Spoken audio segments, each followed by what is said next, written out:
ang Meralco sa iba pang mga sources na mura. Eh, bakit naman kinakailangan doon talaga tayo sa sa gumagamit ng gas, ng gas. Ay naman, ERC ha. Halatang halata racket nyo ha. Di ba? Para kipat po pwede. Ba't naman kinakailangan bumili doon? Ang dami-dami ibang options eh. Aminado naman ang Philippine Statistics Authority o PSA na hindi sapat ang 64 o 64 pesos kada araw na meal budget para mapunan ang kinakailangang nutrisyon sa kanilang itinakdang threshold. Kasunod ito ng ulat ng National Economic and Development Authority sa pagdinig ng Senado na hindi maikukonsiderang food poor ang isang individual na may 64 pesos na budget kada araw para sa pagkain o katumbas ng 9,581 pesos na buwan ang budget sa pagkain ng isang pamilyang may 5 miyembro. Giit ng National Statistician na si Claire Dennis Mapa, kailangan talagang i-update ang nasabing methodology para sumasalamin ang mga pagbabago sa mga pinagkakagastusan at income ng pamilya gayon din sa epekto ng inflation. Yan ho, malinaw na marami ho sa gobyerno parang pako. Kailangan mong pukpukin para bumaon. Utang na loob, ang basihan ho nila ng 64 pesos na yun, 2001 pa. Ano na ngayon? Hello? PSA? Hello, NEDA? Gising pa ba kayo? Diyos mi naman, oo. Tapos kung hindi pa na booking doon sa pagdinig ng Senado para sa hinihirit ng budget, hindi natin malalaman na ang threshold pala nila 64 pesos a day. Hala? Ang pares nga 100 na, di ba? Isang kainan lang yon. Oo, pipila ka pa ng pagkahaba-haba. Tapos di ba, ang makakain mo pa pinausukan. Pinausukan ng tambutso dahil sa tabing daan po yan. Natawa mismo. Pero dismayado ilang mamamayan sa pahayag ng National Economic and Development Authority o NEDA na hindi daw may tuturing na food poor ang gumagastos ng 64 pesos sa 3 kainan kada araw. Sa mga nakausap ng DZRH, sinabi ng isang ginang na bigas pa lamang, posible nang umabot ang ng 64 pesos ang gastusin, wala pang ulam. Hindi, pwede naman daw noodles. Magkano noodles ngayon? 16 pesos. Oo. Kung ang budget mo, 24, 16 pesos. O di kalahating itlog lang muna ilagay mo. 8 pesos ang itlog eh. May pamasahe ka pa. Huwag ka na pamasahe. Pumunta ka na lang. Maglakad ka na lang, di ba? Ay, sus, may ginoong buhay ito. Kung dati natin po, yung noodles, dinadagdagan ng isang timbang tubig. Paghahati-hatian ng mga kababayan nating mahirap. Diba?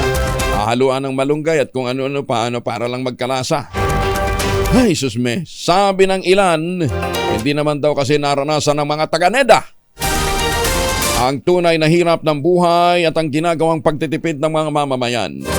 Sa ngayon, pumapatok daw sa pagitan ng 200 hanggang 400 pesos ang kailangang budget para magkaroon ng matino at masustansyang pagkain sa maghapon. Sa akin po, di po kasi nila nararanasan ko ng mahihirap. Kaya nasasabi po nila yun.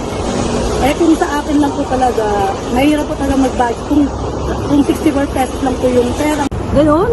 Paano magkasya yung 64 na yan? Anong kami naman 64? Almusal pa lang, magkano lang kayo ng bigas? 55 pesos. O, paano yung mga kailangan ba namin mga ulam? Magtuyo na lang kami, amoy-amoy na lang namin hanggang gabi.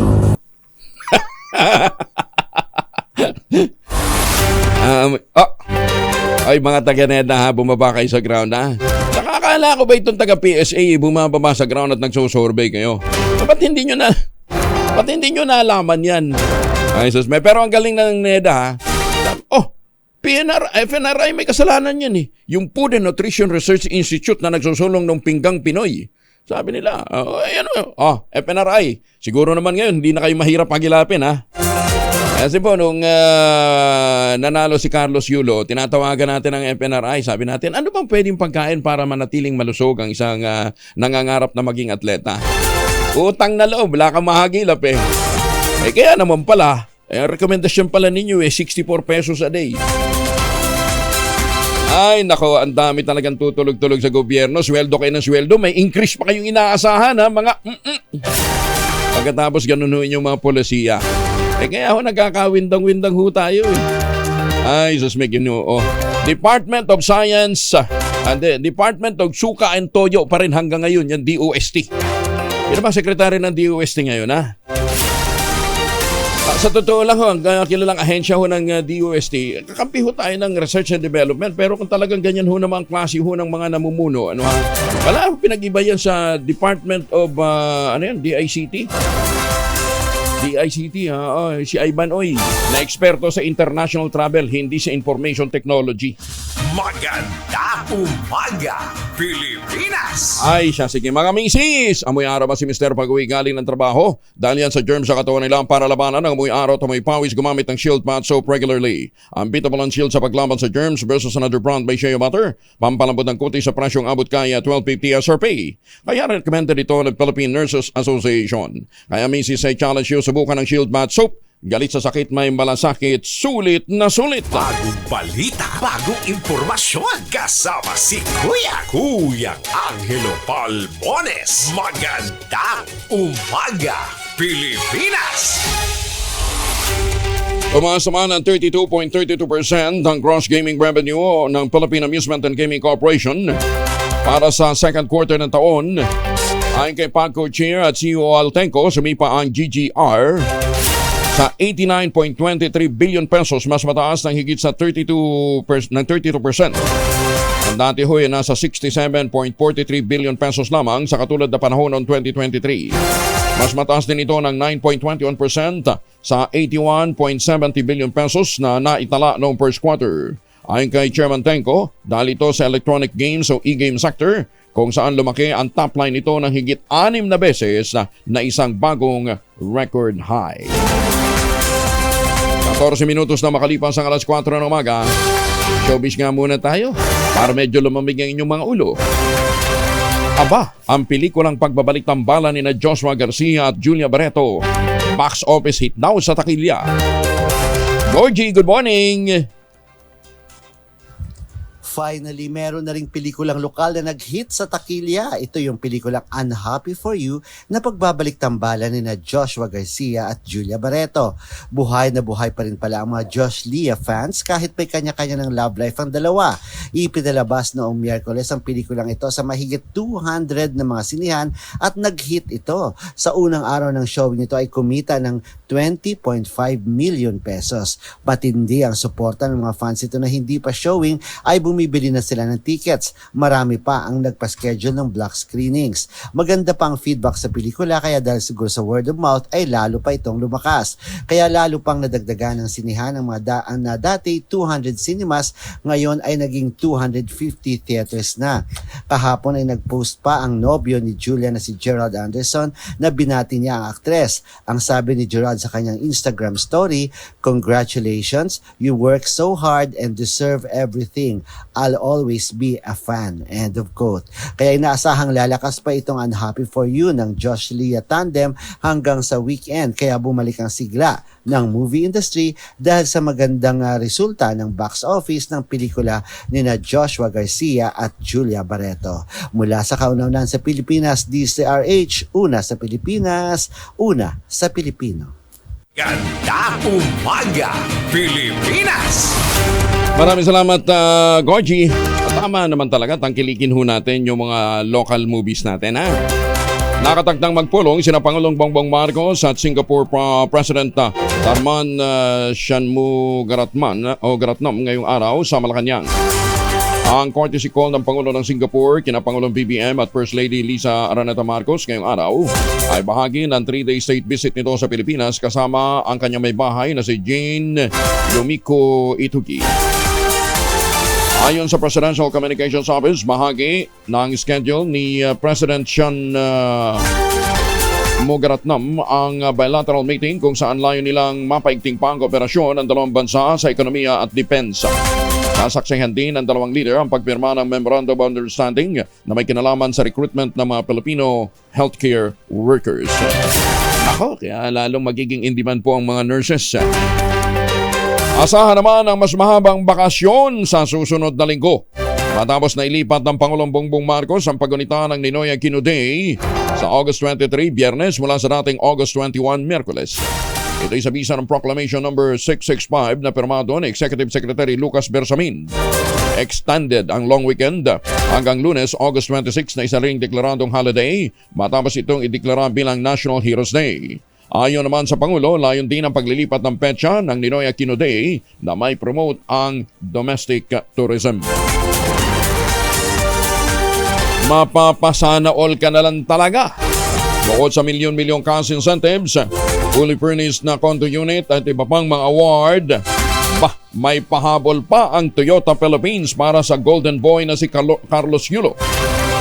Sa Facebook page ng Toyota Motor Philippines, ibinahagi nito na magbibigay sila ng Toyota Land Cruiser Prado sa Olympic double gold medalista.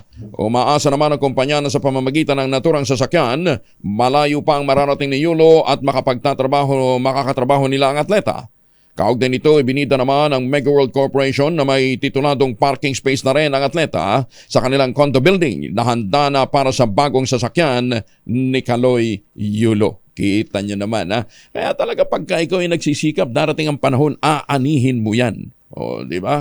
O, kinakailan talaga mas masigasig ka sa mga pagpupunyagi na dapat mong gawin. Congratulations, Kaloy! Pero maganda yung kanya, therapist, ha? Oo. Yan pala isa sa mga susi ng tagumpay ni Kaloy, ha? Inarerepaso naman ni House Speaker Martin Romualdez ang National Athletes and Coaches Benefits and Incentives Act. Kasunod ito ng Heroes Welcome ng mga Pilipinong atleta na sumabak sa 2024 Paris Olympics. Ayon kay Romualdez, kailangang amyendahan ang batas para maibigay at mapalakas ang suporta at tulong sa lahat ng mga atleta sa bansa. Bilang hakbang, planong makipagpulong ng House Speaker kay Philippine Sports Commission Chair Richard Bachman at Philippine Olympic Committee President Abraham Bumble Tolentino upang alamin kung paano mai-improve pa ang suporta sa mga atleta. Kabilang sa mga posibleng amyenda sa batas, ang mas mataas na cash incentive sa mga mananalo, pagpapaganda ng training facility, pagpapalakas ng mga sports program at pagbibigay ng kinakailangang kagamitan ng mga ito. O nga naman, kasi nga naman kita ho ninyo yung mga lumaban dun ho sa lumaban dun sa gold. Nawawa naman, nakakahiya. Alaman lang silang uniforme. Nahuli. Oo, naharang daw kasi.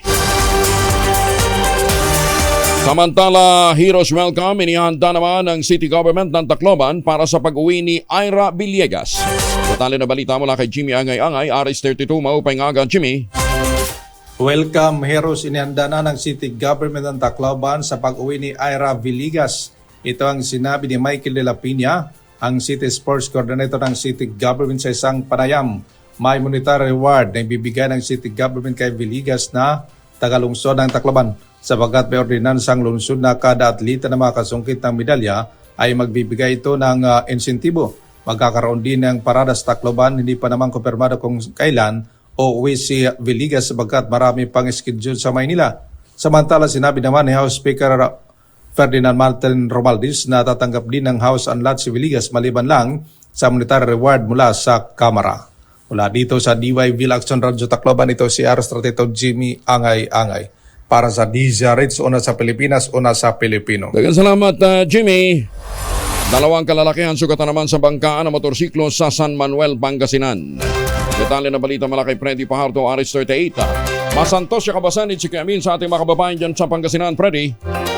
Nabali ang buto sa kaliwang binti at sugat sa iba't ibang bahagi ng katawan ng inabot ng isang construction workers matapos mabangga ng kasalubong ng motorsiklo ang minamaneho niyang motorsiklo sa kahabaan ng San Manuel Asingan Road sa Barangay Gisitsur kahapon ng hapon sa nasabing bayan. Sa ulat ng San Manuel PNP, kinilala ang biktima na si Mark Anthony Garcia na 60 gulang at residente ng barangay poblasyon ng nasabing bayan. Batay sa paunang pagsisiyasat ng PNP, sinakop ng kasalubong ng motorsiklo na minamaneho ng 17 anyos na binatilyo ang linya ng biktima kaya nauwi ito sa salpukan. Kapwa silang ginagamot sa Eastern District Hospital sa bayan ng Tayug na parehong nagpositibo sa alcohol breath at pareho ding walang suot na helmet nang maganap ang aksidente.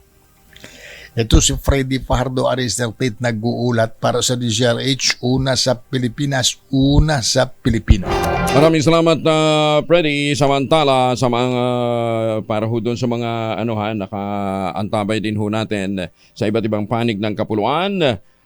2,000 na ang nag-iintay na premyo sa ating Mahiwagang Tunog. Sandali, nahanap ko yung script natin sa Mahiwagang Tunog. Di ko makita. Ito muna ha. Mahiwagang Tunog. Ayun!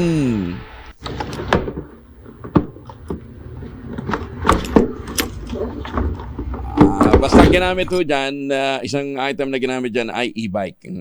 Kung ano ginawa dun sa e-bike, inihulog ba yan? Yan ba pinarking? Yan ba ikrenak? Hindi ko po alam ha. Pag binigay ko ho sa inyo kung ano yung prinsipyo ng P6, kuha nyo na kaagad ha. Anyway, alamin nyo muna kung paano yung tunog na yan ha. Ang inyo pong masagot, ipadala po ninyo sa 0919-282-6485. Sundin ang tamang format ng pagte-text, empty space, name slash, address slash, contact number slash at ang inyong sagot. Isang beses lamang po maaaring mag-text sa ating text line gamit ang inyong mobile number. At doon sa mga sasali online, kinakailangan meron po kayong sharer badge. Ayan ha. So, ang ginamit po dyan ay e-bike. Pero payo ho natin, pagkatapos ho ninyo mag-e-bike, saan man ho kayo pumunta, kinakailangan mag-shower ho kayo gamit ang Shield Bath Soap. Maganda umaga, Pilipinas! Ay mga mamis, po pwede tayong mag-laundry day today. Sabi ho ng Pag-asa, good and humid weather ang ating mararanasan sa mga susunod na mga araw. Kunot no ka ba kapag makapit, madikit at malupit ang mantsa? All you need is pride, but mapahirapan ang self-con sa pride, easy at worry-free naman ang laundry. Sa triple stain away formula, tanggal ang matitinding mantsa based on test sa chocolate, mud and sebum ng cotton. Gawa po ito ng ACS.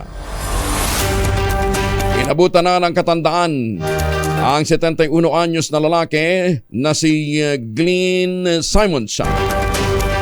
Isang Black American bago pinawalang sala sa Oklahoma County Courthouse dahil sa kasong pagpatay. Ayon sa National Registry of Exoneration, nakulong si Simon sa loob ng 48 years. Diyos me. Meron pang dagdag na 1 buwan at 18 araw sa kabila ng pagiging inosente nito. Ito ay dahil sa pamimeke ng ebidensya ng mga pulis upang maidiin lamang siya sa kaso. At least hindi lang naman pala sa hindi lang naman pala sa Pilipinas may tanim ebidensya sa kanila na may ekipa ng mga ng mga ebidensya. At dahil nga po napawalang sala ang 71 years old na nakulong ng mahigit 48 years, tatanggap naman siya ng $7.15 million bilang partial settlement. Parang tumama din siya sa parang nanalo din ng gold sa Olympics. 7 times 5 times 58. Malaki-laki na rin, no? Samantala, magtatayo naman ang Department of Agriculture ng composting facility for biodegradable waste upang mapaganda ang kalusugan ng lupa at hindi na kailangan pang umasa sa mahal na mga patabang kemikal. Ang composting facility ay popondohan ng iba't ibang pangunahing programs ng DA, kabilang na dito ang National Organic Agriculture Program, High Value Crop Development Program, National Rice Program, National Corn Program, na pangungunahan ng Bureau of Soils and Water Management sa pakikipagtulungan ng mga regional field offices ng Department of Agriculture. Sinabi ni Agriculture Secretary Francisco Q. Laurel Jr., ang inisyatiba ay naglalayong malutas sa kinakaharap na pagsubok ng mga maliliit na magsasaka na nahihirapan na sa mataas na presyo ng chemical fertilizer. Ang paggamit ng compost ay makadadagdag sa magandang kalidad ng lupa, magpapalakas sa microbial activity at mapapaganda rin ang water retention, napapaganda rin ang kabuang kalidad ng lupa at produkto ng ani. Sinabi ng kalihim, ang hakbang na ito hindi lamang para sumuporta sa pagpapanatili ng nakagawiang paraan ng pagtatanim, kundi binabawasan din ang paggamit ng synthetic fertilizer, ganyan din ang pestisidyo, at makakaipon ng malaki at makakabawi sa malaking puhunan ang mga magsasaka. Upang masigurong magiging epektibo ang implementasyon at koordinasyon, nag-issue ng DA ng harmonized guidelines para sa establishment ng composting facility for biodegradable waste, kapalit ng unang memoranda. Ang mga panuntunan ay nakadisenyo upang magkaroon ng angkop na pamantayan at mapakinabangan gusto ng pampublikong pamumuhunan at maayos na mapapangasiwaan ang implementasyon ng proyekto. Ang bagong composting facility ay nagsusulong din ng mahalagang hakbang tungo sa pinahusay na pamamaraan ng agrikultura at kakayahang pang-ekonomiya para sa mga Pilipinong magsasaka. Pero Secretary Laurel, yung binabanggit po ninyo na indemnification para ho sa mga baboy, mukhang pang Metro Manila lang at pang Luzon, ha? Umaangal na po yung mga magbababoy ho sa Mindanao. Ala naman ho, drawing lang daw yun. Maganda umaga, Pilipinas! 8.2 million pesos na laga ng marijuana sinira ng mga otoridad sa lalawigan ng Kalinga. Detalye ng balita mula kay Romy Gonzalez sa RH 41. Naimbag na bigat, Romy.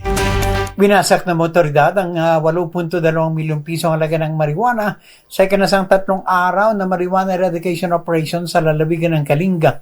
Sa tinglayan, nagpatupad ng anti-drug operation ang mga operatiba ng Kalinga PNP at PDEA na nagresulta sa pagkakadiskubre ng marijuana plantation sites sa Barangay Lukong, Tulgao West at Barangay Tulgao East. Tinabnan nito na 40,250 piraso ng fully grown marijuana plants may standard drug price na 8,050,000 pesos. Samantala sa Rizal, Kalinga, naglunsad ng anti-drug operation ng mga otoridad na nagresulta sa pagkakadiskubre ng isang plantasyon ng marijuana sa sitio Kinama na may tanim na 750 piraso ng fully grown marijuana plants na nagkakalaga ng 150,000 piso. Lahat ng nadiskubring kontrabando ay binunot at sinunog sa mismong lugar ng operasyon. Ito si RH41 Romy Gonzalez para sa DZRH, una sa Pilipinas, una sa Pilipino. Maraming salamat, Romy. Diyos na Gina. Inimok naman ng election watchdog na Democracy Watch ang Commission on Elections sa COMELEC magsagawa ng pool testing sa paggamit ng mirror vote counting machines na siyang gagamitin sa midterm elections sa susunod na taon. Ayon kay Democracy Watch Philippines convener Lloyd Zaragoza, nananatili pa rin kasi ang pag-aalinlangan sa kredibilidad at reliability ng mirror automated election system. Bit nito hindi pwedeng itaya ng ang halalan sa pagkakaroon ng palyado at hindi maaasahang automated election system na posibleng magdulot ng suliranin sa politika sa bansa. Inikayat din ni Zaragoza ang COMELEC na isa publiko ang compliance at non-compliance ng mirror system, partikular na ang marami nitong kritikal na aspeto sa voting system.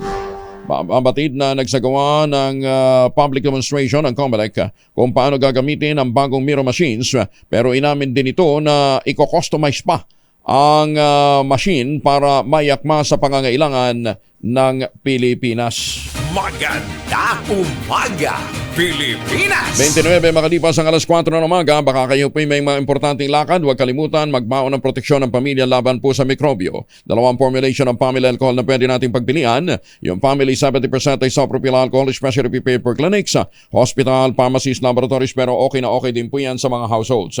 Very effective po yan sa disinfection at sterilization. Ganyan ang bagsik ng family, 70% ay isopropyl alcohol. Maghapon man natin gamitin, no problem. Hindi po manunuyo yung mga kamay dahil meron po itong moisturizer. Yung namang mabangong family rubbing compound improved cologne, ayan po yung mabangong isopropyl alcohol. Gamit po yan ng mga masahista, mga barbero, mga doktor, mga nurse, mga kumadrona for sponge bathing and other cleansing purposes. Family rubbing alcohol parang di siya reachable na sa mahabang panahon. Mabibili sa namang butik at convenience stores nationwide. Family rubbing alcohol hindi lang pampamilya, pang sports pa. Pamamahagi naman ang food packs sa mga naapektuhan ng bagyong Karina at oil spill sa Bataan nagpapatuloy. Detalye ng balita mula kay Danny Comilang, RH37. Danny, good morning. Sa kasalukuyan, umabot na sa 10,000 food pack ang naipamahagi sa mga Fisher Folks at pamilya na lubang naapektuhan ng oil spill sa mga bayan ng Limay at Maribeles, Bataan. Sa pangungunan ng Department of Social Welfare and Development, DSWD, at ng Bataan Provincial Social Welfare and Development Office, PSWDO, ay nakapagpamahagi na ang LGU Bataan ng 26,000 food pack sa iba't ibang barangay sa buong lalawigan. Ang pamamahagi ng food pack sa iba pang mga bayan ay magpapatuloy pa rin sa susunod na mga araw ayon kay Governor Joey Garcia. Ayon pa sa kanya, asahan ang patuloy na pagsisikap ng pamahalaan ng Bataan upang mas mapabilis pa ang paghahatid na kinakailangan tulong sa mga Bataeño, lalo ngayon nasa ilalim pa rin ng state of calamity ang probinsya. Danny Kubilang, RH37 DCRH, una sa Pilipinas, una sa Pilipino. Maraming salamat, Danny. May apa-aba kay kayungan sa ating mga kababayan dyan po naman sa Pampanga. Umakyat ng higit na 75% ang kaso ng dengue sa Negros Occidental nitong unang quarter ng taon.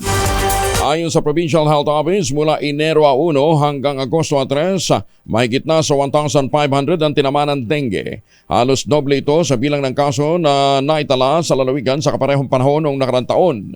Hindi naman bababa sa 6 kataon ang namamatay, kung saan karamihan ay may edad na 1 hanggang 10 taong gulang.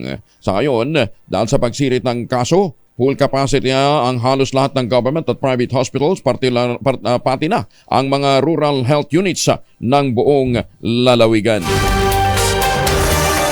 Halos 26,000 pulis at sundalo ang expired na ang license to own and possess firearms o LTOP. Kung sino pang law enforcer O paano mo ngayon sabihin yung civilian, expired ang LTOP mo ikaw din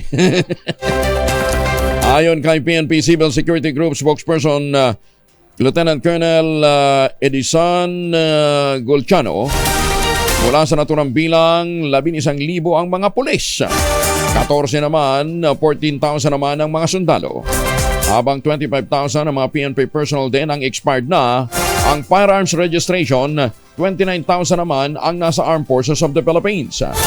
Sabi ni Golchano, may mga pagkakataon daw kasi na hirap talagang magpa-renew ng lisensya ng baril ang mga pulis at sundalo dahil 24/7 minsan ang takbo ng kanilang trabaho.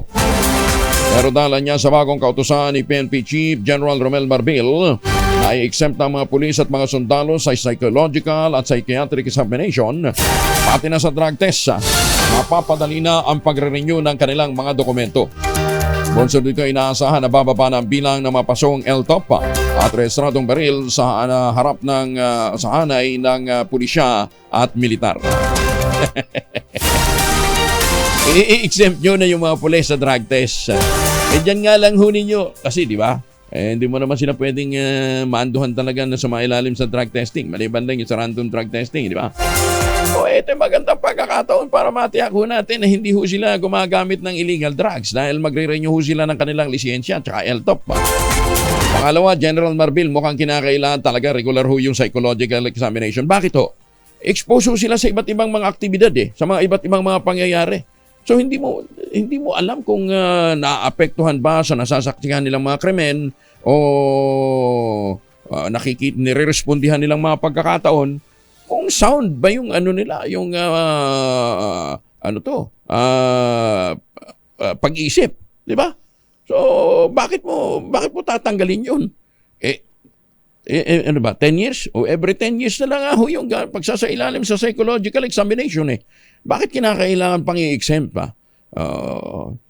Minsan talaga si General Marbil, ang daming sabit ng mga pulisiya, Maganda umaga, Pilipinas! Patay ang isang babae na may sakit sa pag-iisip matapos barilin ng isang security guard sa barangay Sucat, Muntinlupa City.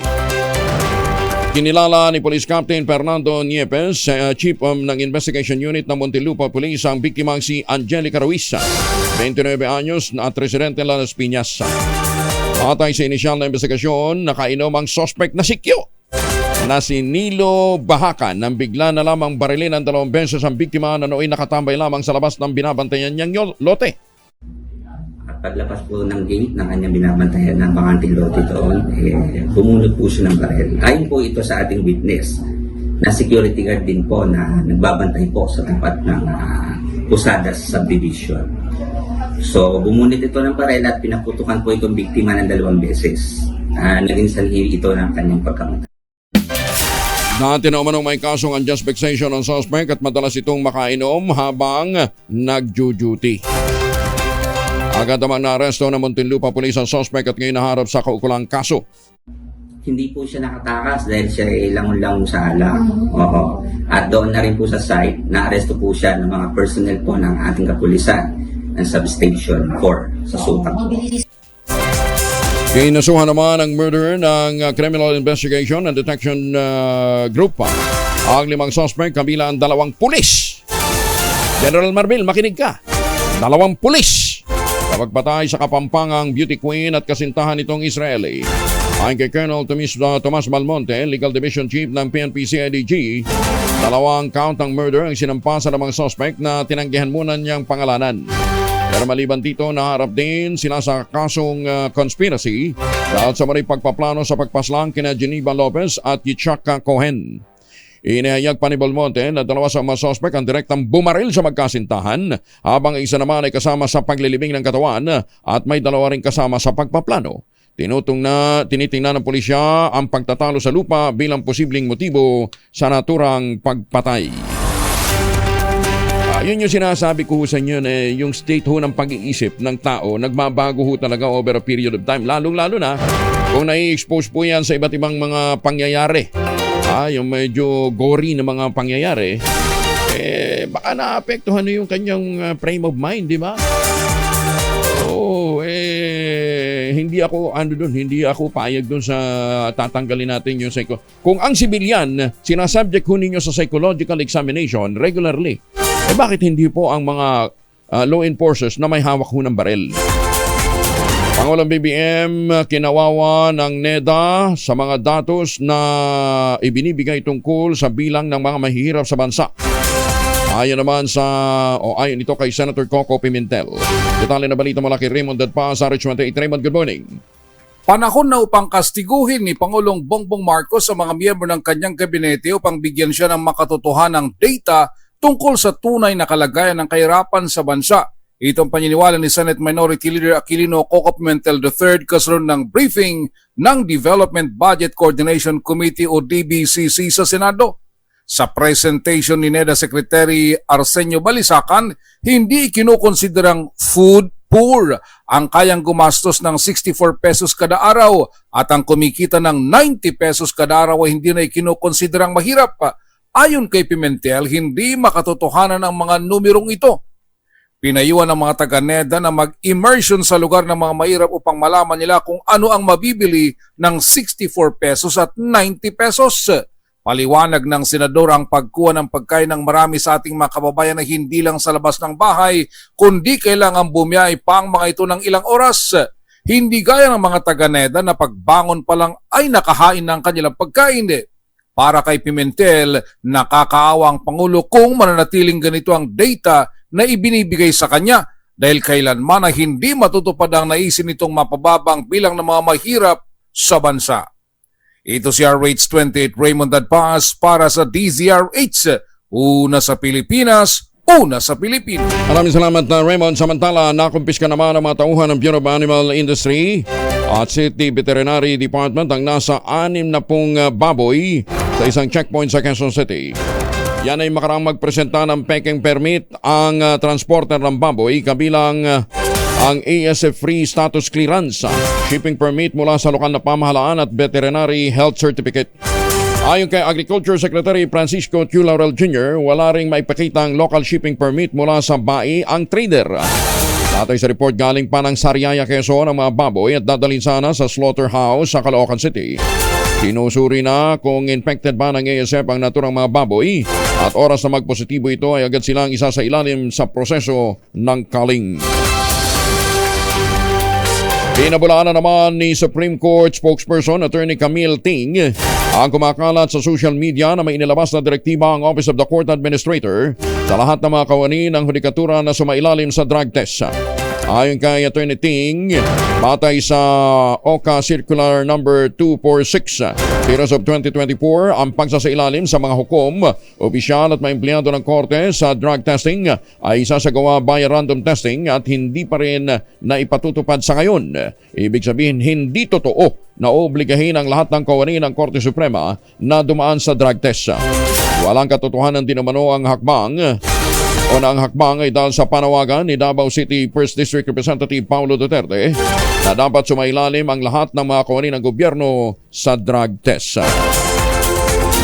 DTI at DMW nagsanib puwersa naman para mapalakas ang mga MSMEs. Detalye na balita mula kay Manang Milky Riconan, RH12. Manang Milky, good morning.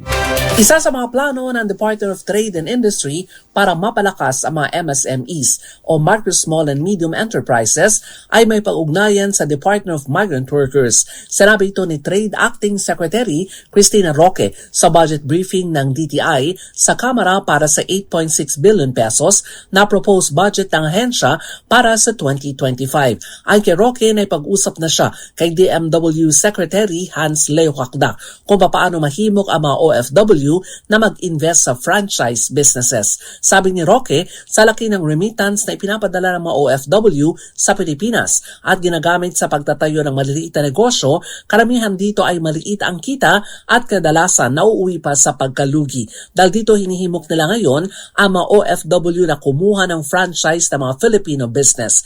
Madali lamang kasi anyang magpatakbo ng franchise business at ang mother company na mismo ang tutulong at magte-training sa pagpapatakbo nito. Tinatayang 30 hanggang 60 days. Pwede nang mabuksan ang franchise business at kapag lumago ay magre-resulta pa ng dagdag na trabaho. Ako si Neil Triguna, nagulat para sa DCRH, una sa Pilipinas, una sa Pilipino.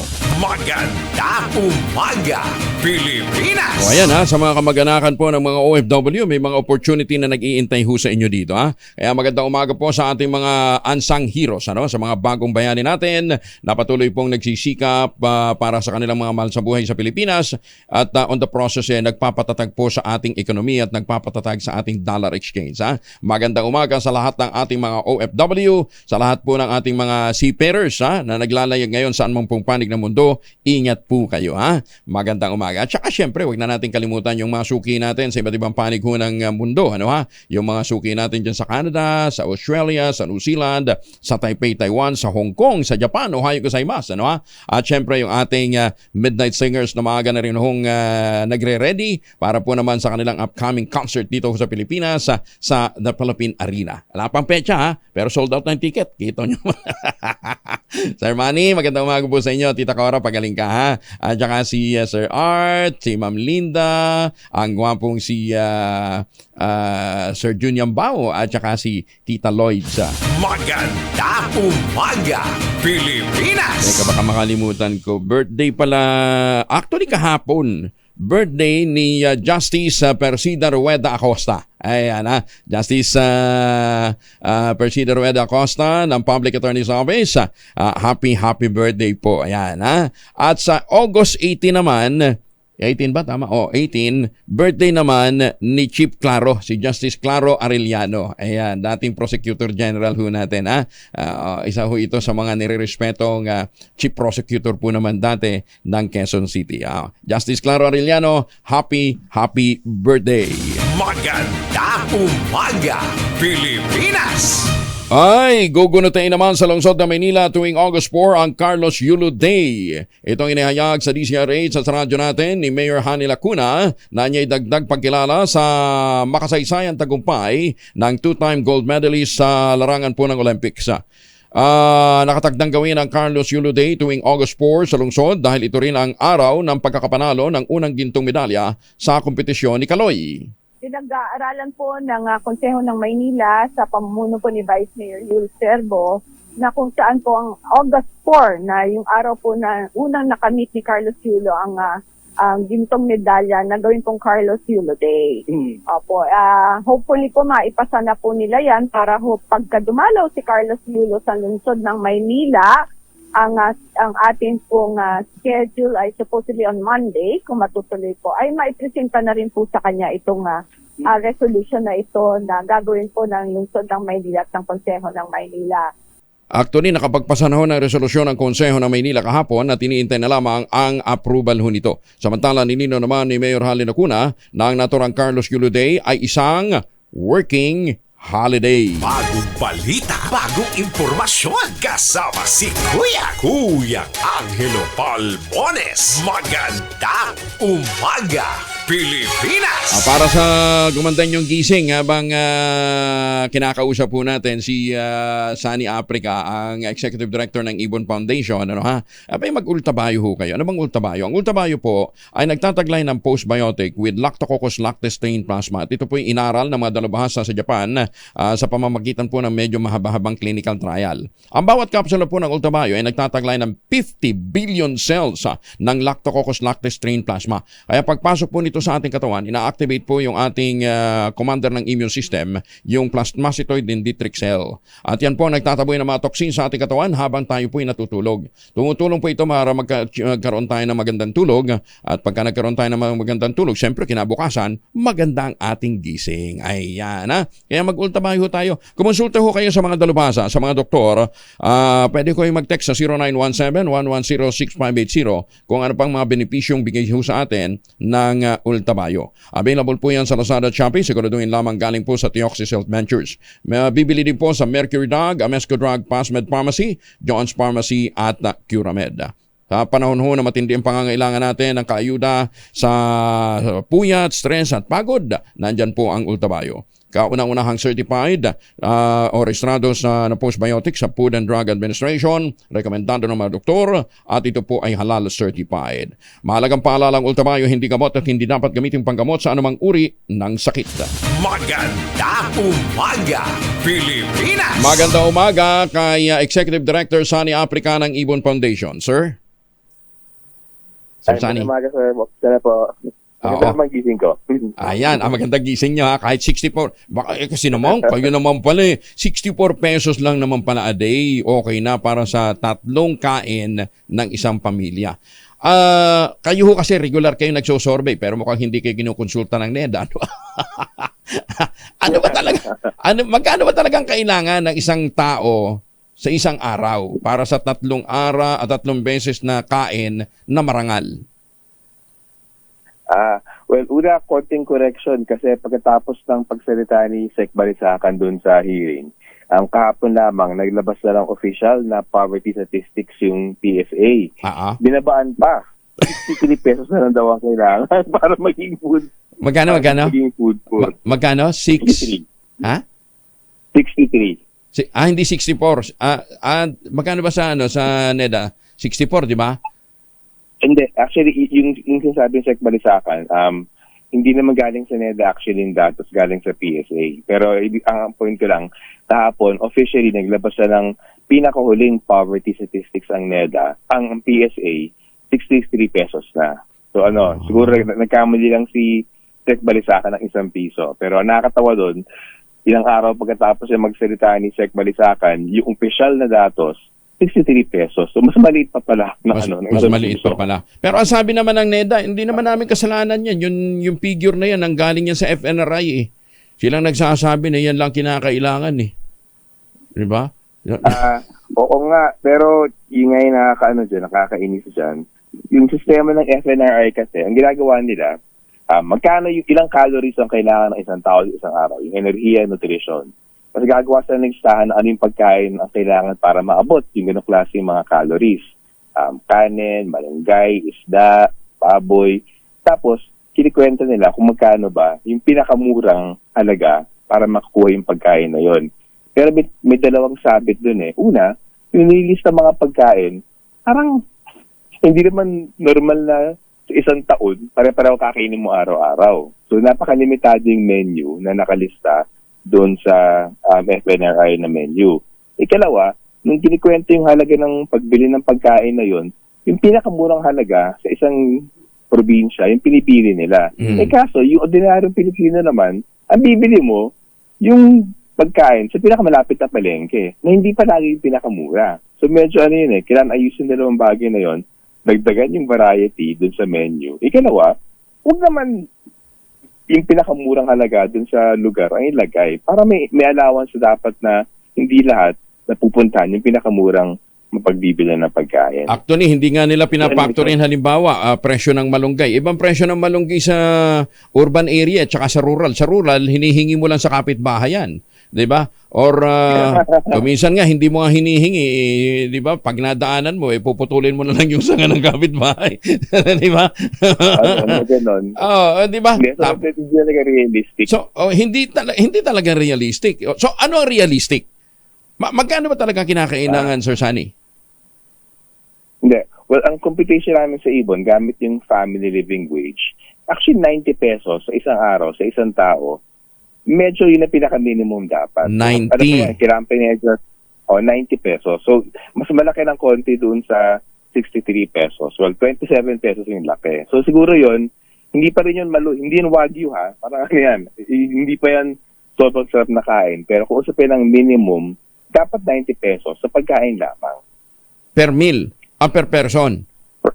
Hindi, per person. Kasi ang competition naman dyan, 90 pesos, tapos pamilya ng 5, so umigit kumulang 450 pesos o 500 piso para sa pamalengke mo sa isang araw. So medyo mas malapit yung sa realidad kasi kung buwanan, naabot din ng about, I think, 13,000 pesos eh. So tingin namin mas ano yun, mas maabot yun ng konti. Yung hindi maluwang pagkain, pero medyo reasonable, may konting variety ka, nag-iiba ka ng kain araw-araw, tapos may allowance pa kung magkano ba talaga yung mabibili mo doon sa lugar mo. Anong laman nung 90? Anong klaseng pagkain? May bigas na doon? May bigas, may kanin?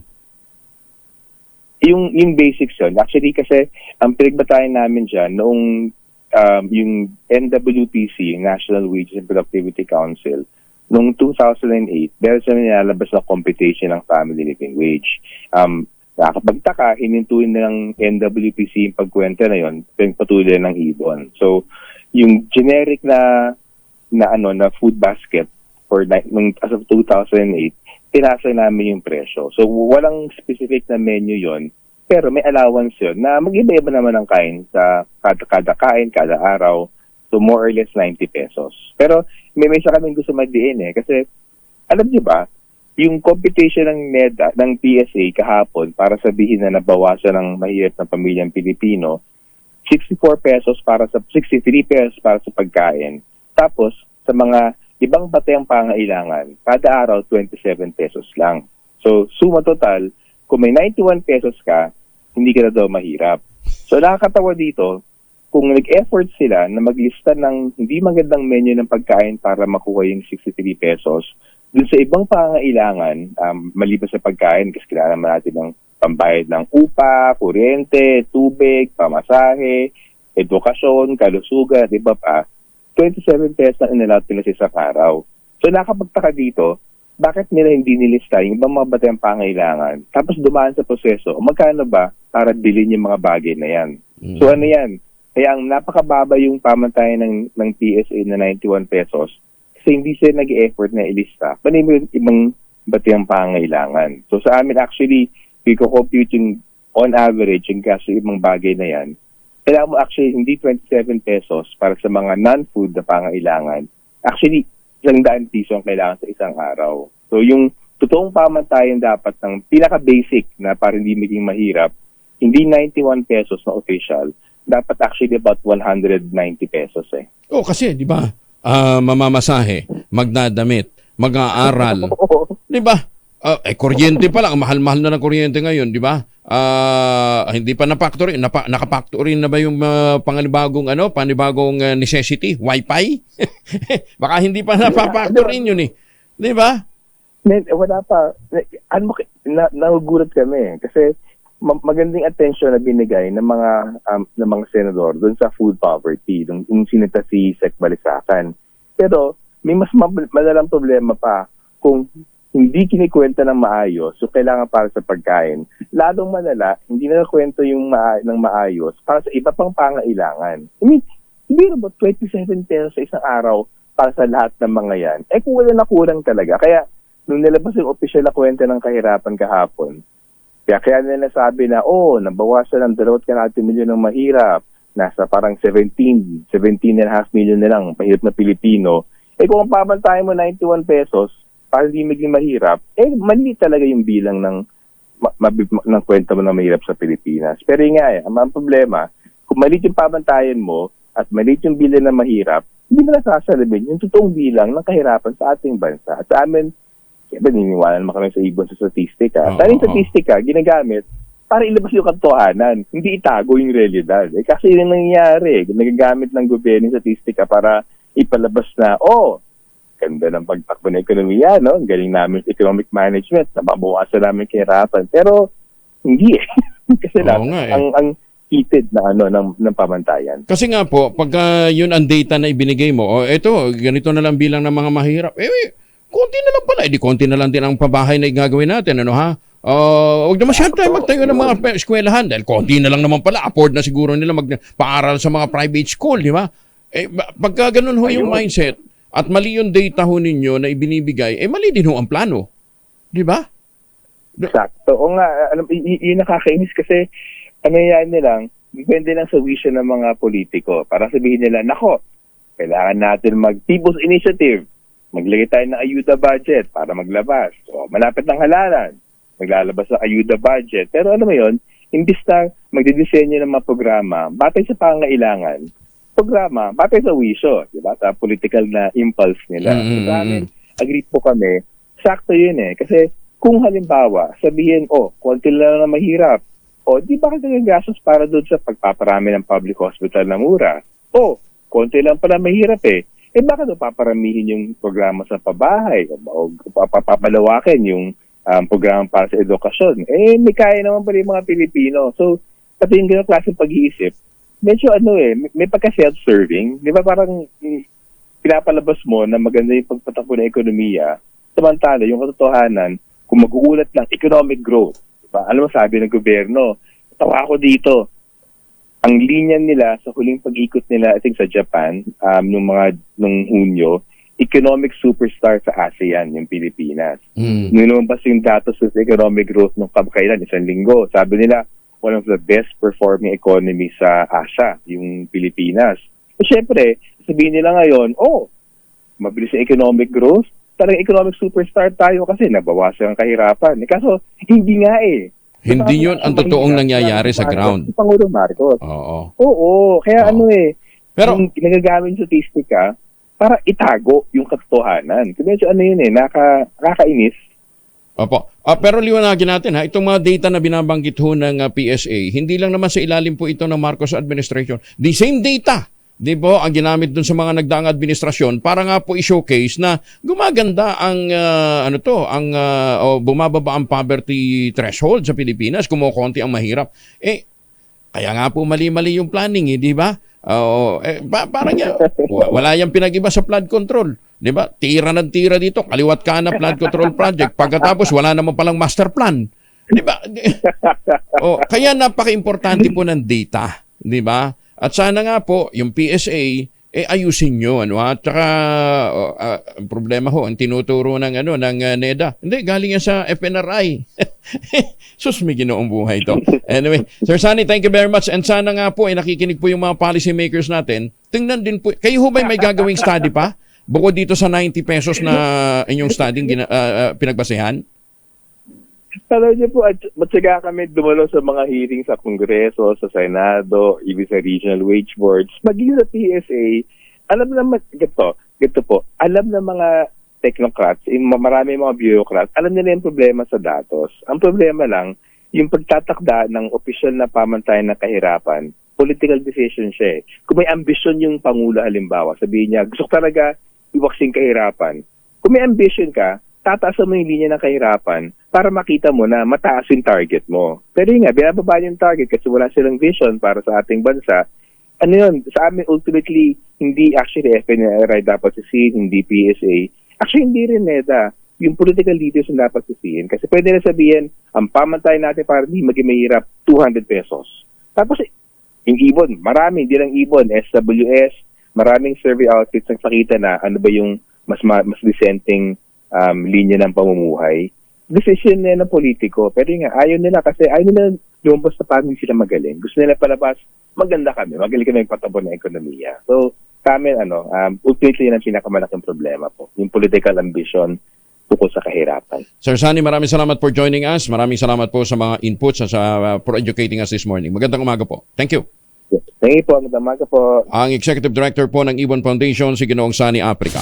Magandang umaga, Pilipinas! Adi, sige, batiin muna natin ang happy birthday ang bunsong anak ni Val Gonzalez na si Maribon Valentine. Si Bonbon po ay 2 taong gulang na ngayong araw na ito at nagkatay daw ng isang native na manok sa Tarlac si Val Gonzalez. Val, magkano kilo ng manok ngayon? Native pa naman yan.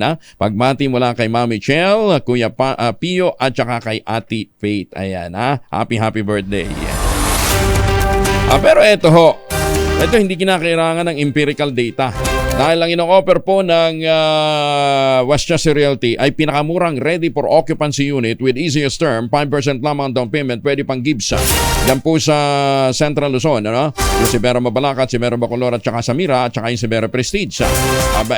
Kung ano pang iniintay po ninyo, ito pa rin ang pangarap na magkaroon ng sariling bahay sa presyong abot kaya. 20,000 pesos all-in down payment, pwede ka na maglipat bahay agad after take-out ng Pag-ibig Housing Loan. Ano ha? 7 days after ng take-out ng Pag-ibig Housing Loan. Nasa loob mismo ng township ang munisipyo, ang mga amenities na swimming pool, mga court, Nandyan din po ang eskwelahan, palengke, department store, mga grocery, at marami pang iba. Mismong palengke at simbahan nandun po sa loob ng township at napakalapit naman yan sa Clark International Airport at Clark Development o Clark Economic Zone. Ito pa rin ang pangarap magkaroon sa sariling bahay sa presyong abot kaya. Tawag na sa 0996-501-5555 at 0947-434-5555. At kung ngayon pa ho kayo bibili, may chance pa ho kayong manalo ng bagong kotse. Bago ng bahay mo, bago pa ang kotse mo. Bagong balita, bagong impormasyon. Kasama si Kuya Angelo Palmones. Magandang umaga, Pilipinas! 2 minuto na makalipas ang alas 5 na umaga.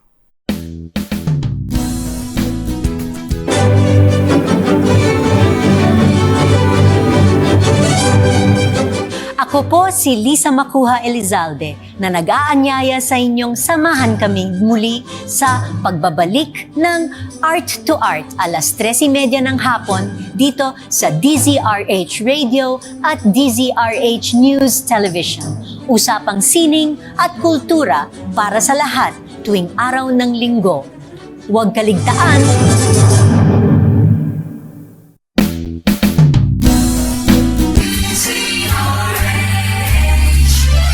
DZRH, a proud member of MBC Media Group.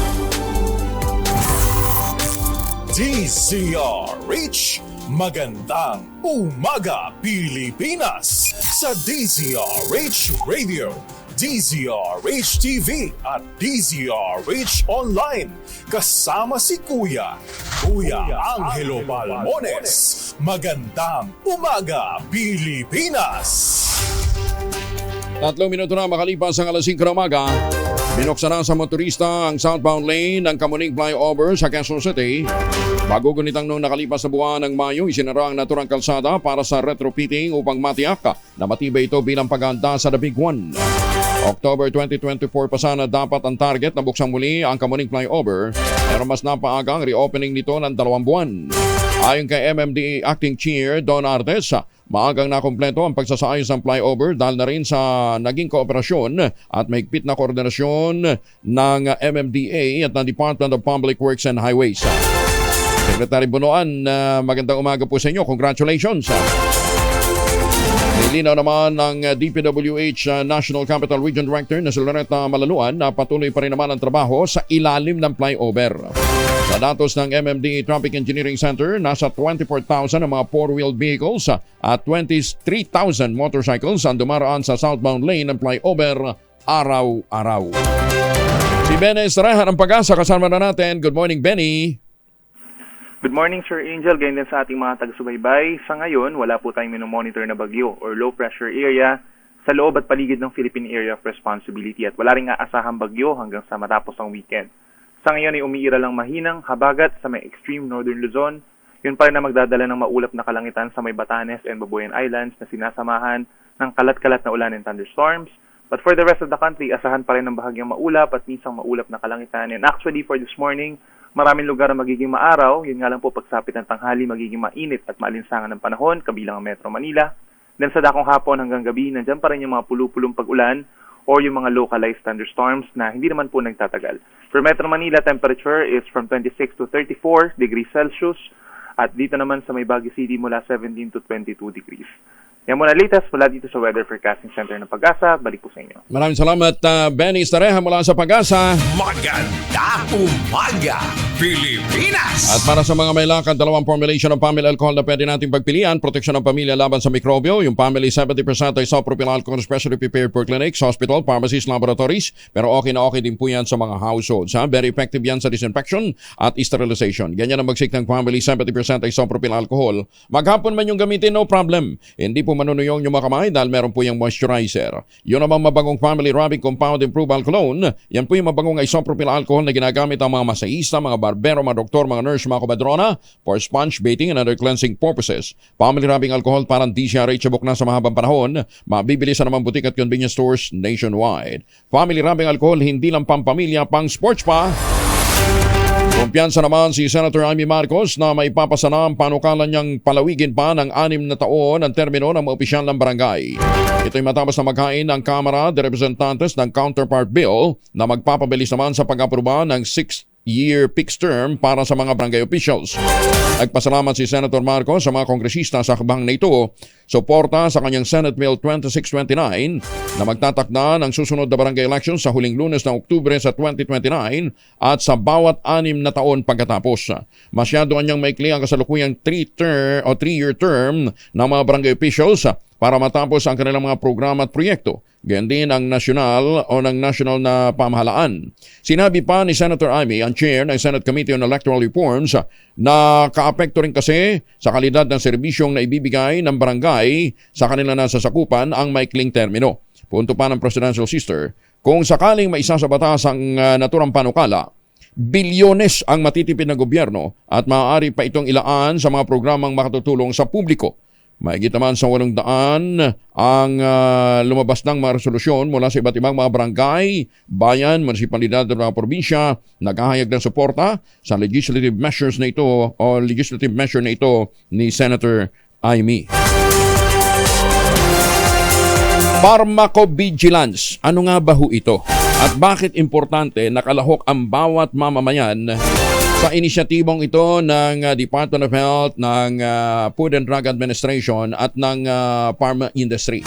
Kasama natin ngayon si Attorney Ran Mendoza. Attorney Ran, magandang umaga po sa inyo. Magandang umaga ko. Napakinggan ng DZRH. Apo. Bakit importante yung pharmacovigilance? Yan, no? Magandang topic yan, Kong. Kasi yung pharmacovigilance, ito yung science na or activities related to the detection, assessment, understanding, and prevention ng mga adverse effects ng mga drugs, medicines, vaccines na problema, no?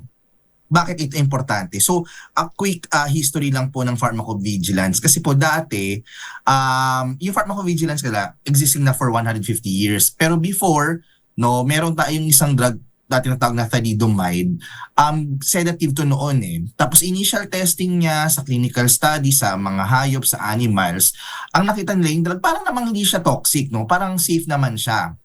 So ginamit siya being widely used as over-the-counter treatment for morning sickness, at kasama na dyan yung mga pregnant women. Kaya lang in the following years, nagkaroon ng medical reports na yung mga babae buntis na nanganak na uminom ng thalidomide, nagkaroon ng malformation yung mga anak nila at nagkukos pala ito ng what we call congenital malformation. So nagkaroon ng abnormality sa katawan ng mga baby na nakita lang after na i-launch ang product. So ang pharmacovigilance po kasi is practice na makikita ang effect ng drug after nang maipubliko market ng isang product, kasi ang clinical studies na ginagawa ng mga pharmaceutical companies just involves a very limited number of people, hindi siya malakihan, at sometimes yung talagang adverse effects niya, yung hindi magagandang epekto niya sa katawan, makikita lang pag wide public na yung gumagamit. So this is a reporting system para tumulong tayong mga pasyente, doctors to see kung may iba pa bang mga adverse effect, no, o hindi magandang epekto ang isang droga or ang isang vaccine na nakita lang natin after i-market ng malawakan. Di ba, attorney, yung mga gamot na kuminsan nag-expire na yung patent nila, di ba? Yes. Nababago ba yung formulation? Nababago ba yung efficacy nun? Kasi di ba, binigyan halimbawa patent of 50, usually gaano ba kahaba yung patent? 50 years? 20 years? Depende yan sa I think patent for drugs depends on the ano nga bang patents on drugs? Para lang maintindihan. Dapat makaano sila eh. Pero to check to answer your question, no, parang yung patent yata is 20 years. Pero yung molecule kasi yung patent na mag-expire. Minsan kasi, yung ibang companies, hindi nila alam kung paano i-produce mismo yung molecule. Final product. Hindi lang naman po kasi active ingredient yung importante dyan. Meron ka rin tinatawag na excipients. Ano yung excipients, Kong, no? Ito yung hinahalo mo dun sa active ingredient para magawa mo siya into the dosage form. Kunyari, capsule or tablet.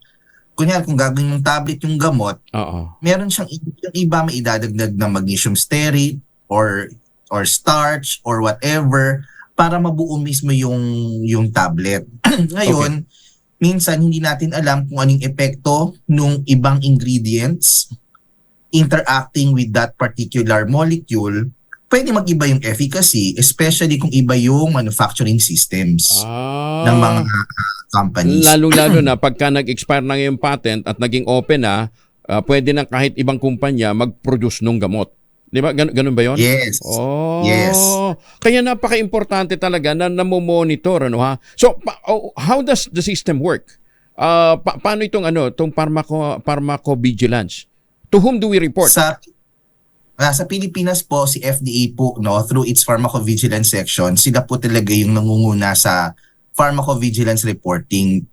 Yung pharmacovigilance section of the FDA is called the National Pharmacovigilance Center. Sila po yung nagre-receive, nagpo-process ng reports ng mga nire-report na adverse drug reactions galing sa mga pharmaceutical companies, hospital, mga doctors, nurses, pharmacists, mga healthcare professionals, even patients and public health programs. Ngayon po, ang ginagawa ng FDA, we are working closely with the World Health Organization for international drug monitoring. So lahat po ng nire-report natin, ini-evaluate po yan ng FDA locally, tapos po sinasubmit din kay World Health Organization. And so, yung pong mga report na yon, i-analyze, kailangan ba ibahin na yung warning, magbigay ng panibagong warning sa mga pasyente because of these new findings? Dapat ba baguhin kung paano to iniinom based on the pharmacovigilance reportings? Coming from that report, pwede pong mag-add ng additional guideline si World Health Organization and FDA, or pwede rin talagang tanggalin na yung drug in the market kung makitang talagang may serious adverse effects because it can include death. Okay. Ang pwede mo lang i-report yung gamot. What about yung mga food supplement na sangkaterba Kasama yan? po yan. Kasama? Kasama po yan. Kasama yan. Lahat nung dumadaan sa certification ng FDA. Dapat. Okay. So, saan kami tatawag? Pwede bang pumunta na lang ng butika? Tapos doon mo i-report? Makakarating ba yan? O merong drop box ba yan? O meron bang telepono? May email ad ba na pwedeng puntahan ang ating mga kababayan? Yan. Actually, pwede po sa mga pasyente, pwede po nila itong i-report. Kunyari po, nasa hospital sila, pwede nilang sabihin sa kanilang doktor, sa kanilang nurse. Yung mga healthcare professionals po natin, pwede nang mag-report. Pwede rin po kayong pumunta sa inyong pharmacy and tell the pharmacist there of your adverse reaction, sila na magre-report. Pwede rin naman yung pasyente mismo kasi sa FDA website, meron po silang reporting mechanism.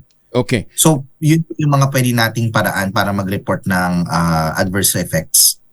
Sa doktor mo, ba? Yung doktor nag-prescribe nito sa iyo, pwede mo report sa kanya? Yes, pwede po talaga. Pwede po. Pwede mo sabihin, Dok, ininom ko to, ito po yung nangyari sa akin. So, expect mo ba na makakarating din yun sa Makakarating din yun sa FDA? Opo, kasi po yun po talaga yung batas natin at regulation ni FDA that we should have pharmacovigilance. And our healthcare professionals, kasama po dyan mga doktor, mga nurse, pharmacists, they already know that they need to report. May punitive aspect ba ito, Attorney Ran? Po? May punitive? May penal provision? May may parusa? Wala naman. Wala Ano po. lang to, inspection and assessment kung merong mga hindi nakita doon sa early clinical trials before the drug or supplement or vaccine was launched. Paano yung mga smuggled, yung mga dumaan sa backdoor? Di ba? Tapos binibent. Di ba? Paano yun?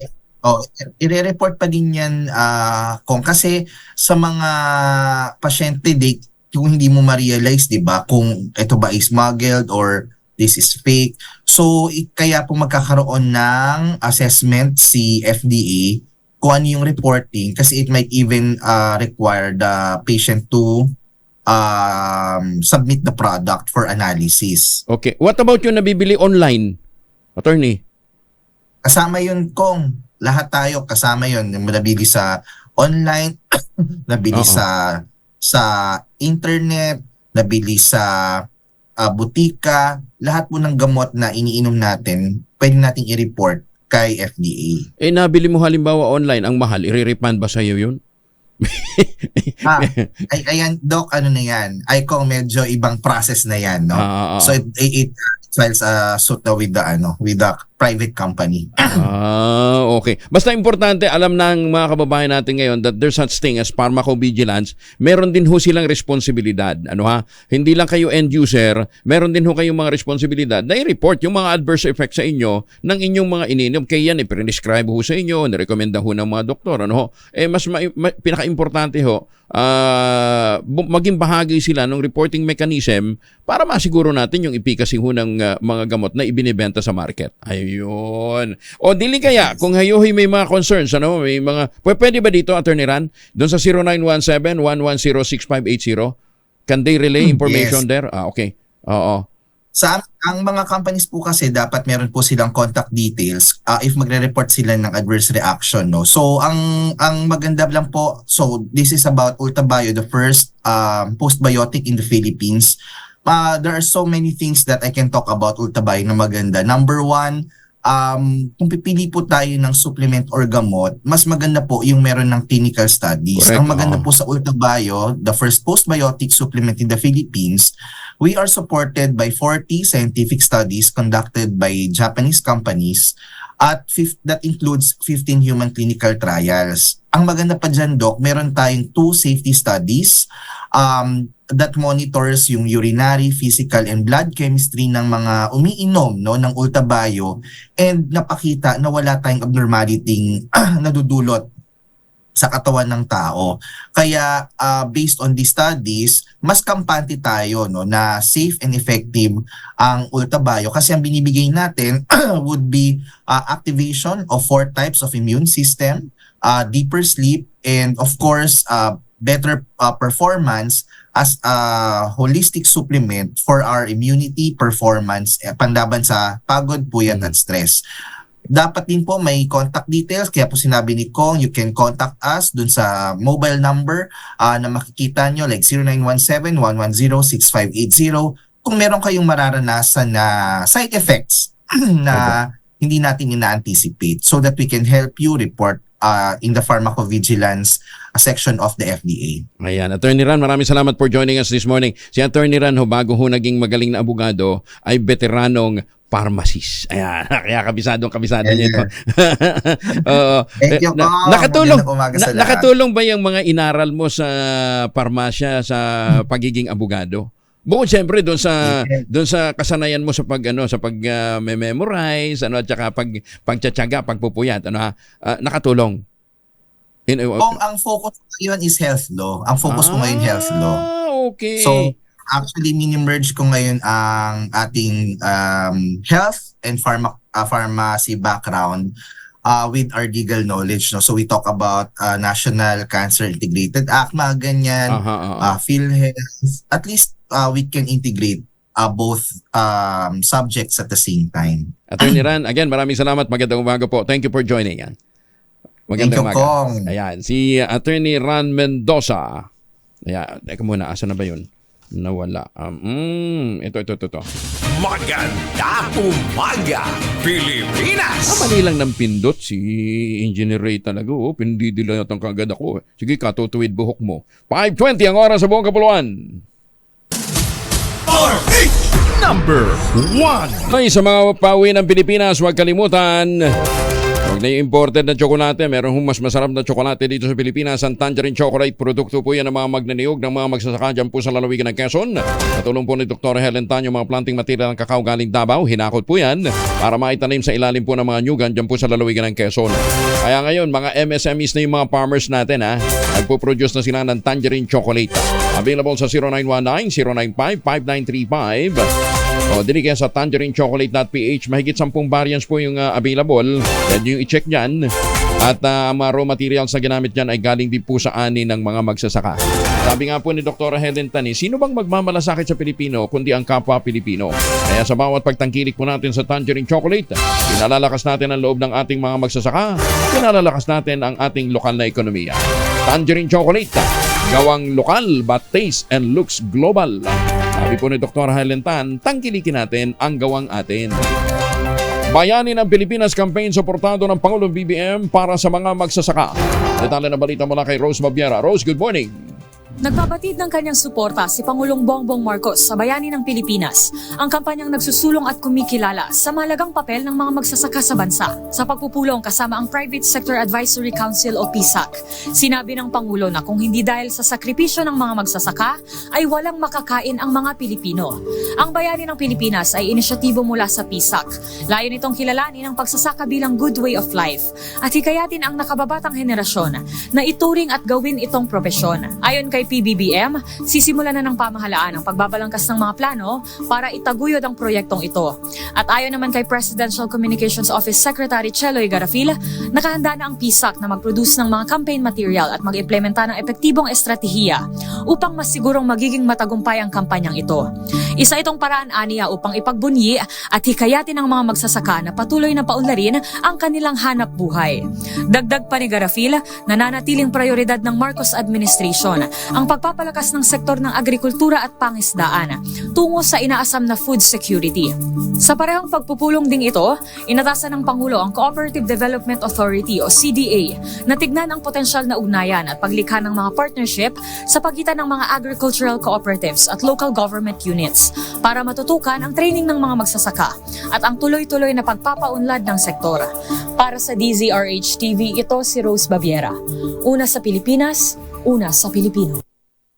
Maraming salamat, Rose Babiera. Samantala, Bagong balita, bagong impormasyon, kasama si Kuya Angelo Palmones. Magandang umaga, Pilipinas! ang malakas stickering promo natin ay nasa harap ng Fairfax Cargo NAIA Terminal 1 dyan po sa NAIA Pasay City. Nako, bilis na! Doon sa mga unang makakarating, paunahan po ito, meron pa hong nag-iintay sa inyong cash prizes at iba pang mga papremyo. No? Malakas stickering location sa harap po ng Fairfax Cargo, NAIA Terminal 1 sa NAIA Pasay City. Ordinansang nagdedeklara ng August 4 kada taon bilang Carlos Yulo Day sa Maynila, pasado na sa konseho. Detalye na balita mula kay Boy Gonzales sa RH 29. Boy, good morning! Good morning, Kuya Angel. Pasado ng ordinansa sa regular session ng Sangguniang Panlusod ng Manila ang naideklara bilang Carlos Yulo Day ang August 4 ng kada taon. Ayon kay Vice Mayor Yul Serbo, ang ordinance na panukala ni Konsehal Philip Lacunay bilang pagbibigay pugay sa karangalang hatid ng 2024 Paris Olympic double gold medalist na si Carlos Yulo. Pinili ang August 4 dahil sa ito ang kauna-unang petsa na nakakuha ng gold medal si Yulo sa Olympic nitong taong. Si Yulo ay anak ng Maynila dahil sa ito ay ipinanganak at nag-aral at nagsimulang mag-training dito sa San Andres, lungsod ng Maynila. Bahagi ng payag ni Vice Mayor Yulo Serbo. Sa 4 na Agosto, bawat taon bilang araw ni Carlos Yulo sa lungsod ng Maynila at nagbibigay direktiba sa lahat ng mga kagawaran ng pamahalang lokal na magsasaka paggawa ng mga programa bilang pagkunita sa unang Manileño na nakapanalo ng 2 gintong medalya sa Paris 2024 Olympic Games. Pangunahing merda, Honorable Salvador Philip Lacuna. Meron po ba? Si Vice Mayor Yul Serbo. Ito si Boy Gonzales para sa DCRH. Una sa Pilipinas, una sa Pilipino. Maraming salamat, Boy! NEDA naman dinipensahan ng 64 pesos na threshold sa food poverty. Detalye na balita mula kay Jel Parosa, RH52 Jel. Kuya Agent, huwag na misconception ni Socio-Economic Secretary Arsenio Balisacan ang mga naglutangang pahayag kaugnay ng inilabas nilang 64 sa food poverty threshold. Ayon kay Balisacan, sukatan lamang ito ng pamahalaan para malaman kung ume-epekto na ba ang kanilang polisiya o polisiya ng gobyerno sa supil sa kahirapan. Pero hindi mo natusois yung budget para mamuha isang Pilipino ng disente. Isinip ng talihim na hindi nilabas na nasabing numero para payuhan ang pamilyang Pilipino kung ano sila gastos gaya sa pagkain. Aminado rin si Balisacan na sa likod na sabing estadistika, may mga may hirap pa rin na nanatiling naghihikaw sa araw-araw. Ginawa ng opisyal ng pensa na tapos ulanin na pag-aaral ng NEDA na napapakitang hindi umano maituturing na food for ang isang taong may budget na 64 pesos sa araw-araw para nga sa pagkain. Ito said niya pang Rosa, nagbulat para sa DZRH, una sa Pilipinas, una Pilipino. Maraming salamat, Jel. Samantala sa showbiz, pangbabarat daw ng talent pin ng ilang producer dahil ng character actress na si Aurora Yumol. Sino kaya itong mga producer na ito? Alamin natin mula kay Morley Alinio. Morley, good morning. Gising na ang showbiz, rampa na Pilipinas. Good morning, Kuya Angel. Kilala niyo ba ang character actress na si Aurora Yumol? Siya yung artista na laging ang role ay yaya, labandera, chismosang kapitbahay at kung ano-ano pa. Matagal na siya sa showbizlandia. Pero ang himutok na naturang veteranang actress ay binabarat pa rin daw hanggang ngayon ang kanilang talent pin ng mga producer. Hindi daw iniisip ng ibang producer na sa hinaba-haba ng kanilang nagawa sa showbiz ay bakit kailangang maliit na sobra ang ibinabayad na talent fee sa kanila. Kaya ang panawagan ni Aurora ay sana naman daw ay bigyan sila ng respeto sa ibinibigay na talent fee. Yan ang ating DZRH Showbiz Hottest News. Ito po ang inyong RH47, Morley Alinio. Tuloy-tuloy sa pagbabalita, tuloy-tuloy sa serbisyo, sama-sama tayo Pilipino. Maraming salamat na Morley. Samantala, maaari na makuha ng mga reinstated beneficiaries ng Pantawid Pamilyang Pilipino Program o 4Ps ang retroactive payment para sa kanilang educational grants. Kasunod dito ng 10 buwan delay dahil sa isinagawang reassessment ng Department of Social Welfare and Development o DSWD. Ayon pa sa ahensya, naihulog na sa bank accounts ang mahigit 650,000 4Ps household beneficiaries ang kabuang 10-month education grants mula January hanggang December 2023. Oy, sana ha, gamitin nyo yan sa ibang mga bagay ha. Baka mamaya sabi, uy, lamsam! Shopping na tayo! Huwag ganun. Yan para ho sa pag-aaral ng inyong mga chikiting. Bilang ng kaso ng leptospirosis sa Malabon, halos 50 na. Ako, meron pang 8 namamatay. Detalye na balita mula kay Edwin Duque, RH23. Edwin. May butag po yung gel.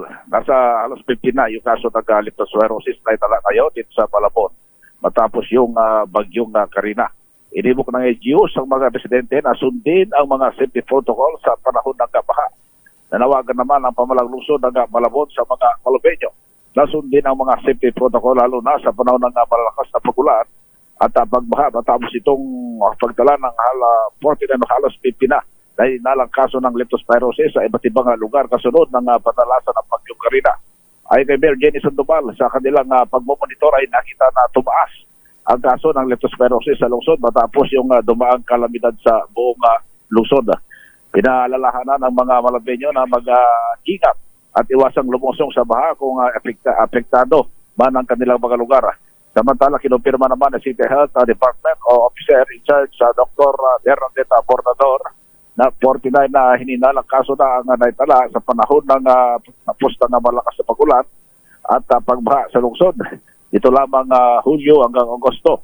kung saan 8 na yung naitalang individual na naiulat na namatay habang 7 yung nakarecover na. Dagdag pa ni Dr. Bordador na 24 sa mga kaso ay nasa ilalim pa rin ng verifikasyon ng City Epidemiology at Surveillance Unit o GSU. Habang 12 naman na pasyente ang na-admit sa iba't ibang ospital sa Metro Manila. Nakapagtalang lokal na pamalang lungsod ngayon ng 67 kabuang kaso ng leptospirosis sa lungsod mula Enero hanggang Agosto sa unang linggo ngayong taon. Edwin Duque nagulat sa DSRH, una sa Pilipinas, una sa Pilipino. Maraming salamat Edwin Duque at oras muna sa buong kapuluan. Magandang umaga, Pilipinas! 35 na makalipas ang alas 5 na umaga.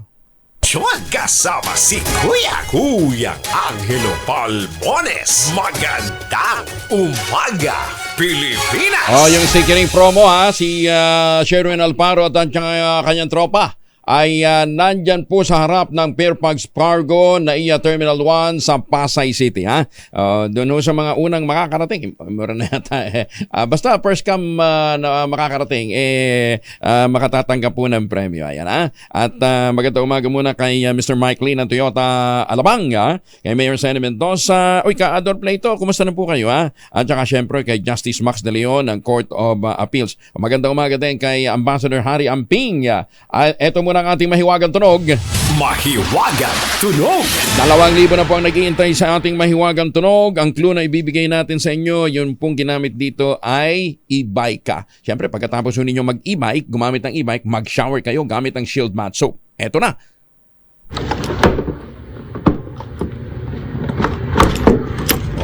Kung ano ang ginawa sa e-bike, bahala ho kayo. At sa inyong sagot, ipapadala po ninyo sa 0919-282-6485. Sundin ang tamang format ng pagte-text, empty space, name slash, other slash, contact number slash, at ang inyong sagot. Isang beses lamang po maaaring mag-text sa ating text line gamit ang inyong mobile number. Ayan, At sa mga sasali online, kinakailangan meron po kayong sharer badge. Si Lloyd Zaragoza, convener ng Democracy Watch, may hirit sila na magkaroon po ng full transparent demonstration dito po sa Miro System. Sir Lloyd, magandang umaga po sa inyo. Magandang umaga po, Sir Angelo. Opo, sa inyong grupo ba, hindi ba kayo napasama doon sa mga naimbitahan para sa demonstration ng Miro? Wala pa po at wala rin naman po kaming natatanggap na imbitasyon mula sa Commission on Elections. Yun doon sa yung doon sa ginawa sa COMELEC, sa COMELEC sa Congress, wala din. Bilang private observer. Umaattend po kami noon ng mga congressional hearings.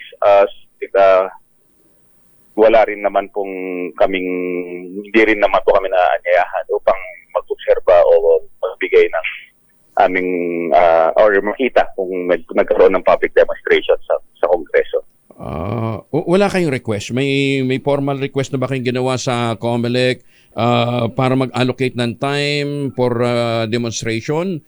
Hindi na siguro sa inyo, hindi para sa iba pang mga grupo na may stake o dito sa kagustuhang ma-monitor yung tawag dito, masubok yung mga material, mga equipment na gagamitin. Sa pagkakaalam ko po, may mga ibang grupo at ang COMELEC ay nag-iikot upang i-demo ang makina at ang sistema ng Miro. But yun nga po ang aming panawagan. Sana as they demonstrate, ipakita yung full features na gagamitin na sa araw mismo ng halalan. Kasi sa ngayon, ang napansin po namin, yung kanilang pag-demo, pinapakita kung ano lahat ng features, ang pwedeng features ng makina o ng sistema ng Miro. Subalit, of course, sinasabi ng COMELEC, i-customize pa ito para sa gagamitin sa halalan. Ang ating panawagan nga po, kung ano na po yung features na sana gagamitin sa 2025 elections, yun na yung ating ipakita at itest para naman masubukan na po natin. At the same time, makaiwas po tayo sa mga eksperyensya na naganap sa Iraq at Congo na kung saan si Miro ang naging systems provider. Ang sinasabi niyo, Lloyd, kung ano yung na-customize na, yun na yung ipakita. Tama po. Kung ano yung actual na gagamitin natin, ano yung mga actual features that will be used during the elections mismo natin, yun po ang ating ikita na at yun na rin po ang ating i-test. Para sa ganun, wala rin confusion on the part ng halimbawa kung ako po ay umattend sa isang demo ngayon at sa araw ng election ay siyempre hahanapin ko lahat ng mga features na pinakita sa araw ng election. Baka magkaroon pa ng confusion at magkaroon pa ng yung iba, magkaroon pa ng ibang iisipin. Bakit nawala ito? Bakit hindi ko ito nakita? Diba? Para maiwasan na po natin din yung mga ganung mga pag-iisip. Oo. Pero ang binanggit nila mukhang yung camera yata, yun ang hindi na, yun ang na-adjust na. Yes po. Kasi sarang, yun nga, kung ano yung actual features, kung ano yung kasi sinasabi po natin, 'di ba, sinasabi rin po ng Comelec, madaming bagong features itong makina, itong pakinan to capable ng ganito, ganyan. Mas maganda po na kung ano ang gagamitin, ano ipapakita natin, ano mismo yung makina by the time ng halalan sa 2025. Ito yung ating ipakita na ito yung ating itest para masubukan natin at makita na ng ating mga kababayan ano talaga ang kagandahan or ano ang kaibahan dito ngayon. Kasi tandaan po natin, unang gagamitin po itong mga makina para mapamiliarize rin itong mga kababayan natin sa araw ng eleksyon. Okay. Lloyd, we realize your concern, nakita natin yung concern ko. Para nga naman, hindi na maalis yung pag-agam-agam, pero para mag-guide nga naman yung ating mga botante sa mga aktual na gagawin pagdating ng eleksyon. Thank you for joining us, Lloyd. Magandang umaga. Magandang umaga po. Maraming salamat. Si Lloyd Zaragoza, convener ng Democracy Watch. Alam po ninyo itong concern na ito ni Lloyd, hindi lang naman concern ng Democracy Watch, kundi dapat maging concern nating lahat dahil po ang integridad ng eleksyon sa 2025 ang nakasalalay, di ba? Dahil kung ano man yung gagamiting sistema, malamang yun din ang gagamitin sa susunod na eleksyon. Kita naman ninyo, kung hindi pa nademanda si Andres Bautista dun sa Amerika, di ba? Hindi maglulutangan yung iba pang mga ebidensya na nangyari dun sa mga nakaraang eleksyon involving yung kumpanya na dating ginagamit para po sa halalan. Maganda umaga, Pilipinas! Alas 5:49 ang oras sa buong kapuluan. Ito, very transparent to. To see is to believe. Kaya puntahan ho ninyo yung St. Monique Ballet, the most prestigious project ngayon dyan po sa Binangonan, Rizal. Yung kanilang latest model, yung Townhouse Bianca, 2-story house with balcony. Pagbukas ho ninyo ng bintana ho ninyo, pagpunta ho ninyo ng balcony, bubunga doon sa inyo nature. Kasi nandyan ho yan sa tuktok ng Binangonan, Rizal. Pwede hong i-avail through Pag-ibig Financing at 19,000 pesos plus only monthly, at 30 years to pay. Kaya ano pang iniintay po ninyo, ito pa rin ang pangarap na magkaroon ng sariling bahay sa presyong abot kaya. Makipag-ugnayan po sa 0917-719-7908 para po sa karagdagang detalye. 0917-719-7908. Kompleto po ito ng mga amenities. May mga viewing deck pa, at meron pang kape, meron simbahan, at iba pa pong mga natatanging amenities. Accessible din po sa mga palengke at mga eskwelahan. St. Monique Ballet, the most prestigious project in Binangonan, Rizal ngayon. Makipag-ugnayan po sa 0917-719-7908. Maganda umaga, Pilipinas! Nakipag-ugnayan naman ang Bureau of Customs o BOC at Department of Finance sa Asian-USAID Partnership Program upang talakayin ang pagbuo ng isang pag-aaral para sa bagong henerasyon ng Asian Single Window o ASW. Ang ugnayan ay naglalayong palakasin ang papel ng Pilipinas sa pagpapabilis ng proseso ng kalakalan sa rehiyon. Pinaunahan ni OIC Assistant Secretary Angelica Sarmiento ang pagtalakay sa panig ng Department of Finance at si MISTG Acting Deputy Commissioner Michael Permi naman ang kumatawan sa Bureau of Customs. Kasama rin sa pagpupulong ang mga pangunahing stakeholders at ang Secretariat ng NSWTWG.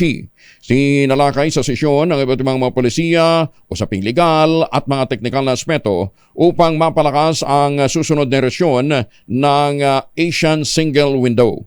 Binigyan din naman ni Acting Deputy Commissioner Permin ang mga proactive na hakbang na ginagawa ng Pilipinas, partikular na ang National Feasibility Study on Cross-Border Electronic Exchange na suportado ng United Nations Economic and Social Commission for Asia and the Pacific. Ang mga natuklasang ESCAP natuklasan po ng ESCAP National Feasibility Study ay itinampok sa sesyon kasama naman ang USAID ASEAN. Ayun. Inirekomenda rin ang pagpapalakas ng data security, pagpapalawig na palitan ng mga dokumento at pagbibigay ng mabilis na access sa mga micro, small and medium enterprises. Kumikilos naman po ang Kamara de Representantes para mapalakas pa ang sistema ng pagbibigay ng suporta sa mga atletang Pilipino. Binigay na Heroes Welcome sa mga atletang lumahok sa 2024 Olympic Games sa Paris, France. Sinabi ni Speaker Martin Romualdez na nirerepaso na ang Republic Act 10699 o National Athletes and Coaches Benefits and Incentives Act upang malaman ang kinakailangang pagbabago. Bukod sa pagkilala sa mga natamong tagumpay ng mga atleta, ginit naman ni Speaker Romualdez na kailangang pagbutihin din ang umiiral na batas upang mapabuti ang kalagayan ng Philippine sports community. 8 minuto na lamang bago po mag-ACS ng umaga. Magandang umaga, Pilipinas! Alas 4 magkarinigan tayo sa isa pang edisyon ng Radyo Henyo para dagdag na kaalaman kung paano ho kayo mas maging matalino sa larangan po ng science and technology. Bagong balita, bagong impormasyon, kasama si Kuya Angelo Palmones. Magandang umaga, Pilipinas! Hindi pa rin nire-rekomenda ng Bureau of Fisheries and Aquatic Resources ang pagkain ng mga lamang dagat mula sa lalawigan ng Cavite. Ayon kay BIPAR spokesperson Nazario Briguera, may mga nakuha pa rin daw silang impormasyon na hindi pa rin ligtas sa banta ng oil spill ang mga nakukuhang lamang dagat doon. Base sa kanilang mga datos, hindi pa pumapasa sa sensory evaluation ng mga sample ng isda na nakukuha sa baybayin ng Cavite. Samantala, ligtas naman kainin ang mga laman dagat mula sa Bataan, Bulacan, Pampanga, National Capital Region at sa Batangas. Sa pinakuling bulletin po namin, yung bulletin number 4, dated 13 August 2024, sinabi po ng ahensya na yung Bataan, Bulacan, and Pampanga, pati po itong sa NCR at Batangas ay safe na for human consumption yung mga isda at lamang dagat na nakukuha doon. Maliban lamang po sa Cavite na sa ngayon po ay hindi pa tayo nagpapalabas ng rekomendasyon patungkol po dito sa pagkain ng mga lamang dagat, lalo na po itong shellfish din po sa lalawigan ng Cavite. 3 minuto na lamang bago po mag-isa sa umaga, susunod na po ang 2x2. Nga pala, Timpo po Festival po. Ngayon sa Kidapawan City, Fruit Festival. Magtanim ng kawayan para sa kalikasan at kabuhayan. Yan po ang ating paalala sa inyo sa tuwi-tuwi-na. At ang ating quote of the day ngayong araw nito ay galing po kay Sigmund Freud. Ang sabi po ni Sigmund, most people do not really want freedom because freedom involves responsibility. And most people are frightened of responsibility. Kaya marami ngayon nagsasabing, paglaban natin ang kalayaan sa sa internet. Ang daming ang lalakas ng loob bumirat at mamuna, mangbash Pero hindi nga nila maibigay yung kanilang totoong identity and they call it freedom of speech. Ang malayang pamamahayag po ay may kasamang responsibilidad. Ayan, ha? Kaya kung kayo magbibigay ho ng mga banat, mga komentaryo, gayahin ho ninyo kami dito sa radyo. Hindi ho nakatago ang mukha. Hindi ho nakatago ang pangalan. Ayan, ha? Hindi yung gagamit kayo ng mga alias-alias at saka ayaw nyo ilantan. Peking picture pang ilalagay ho ninyo. Di ba? Ang freedom ho ay may kaakibat na responsibilidad. Ha? Huwag nating kalimutan yan. Magandang umaga, Pilipinas! Happy weekend! 1 minuto na lamang, ASS na umaga.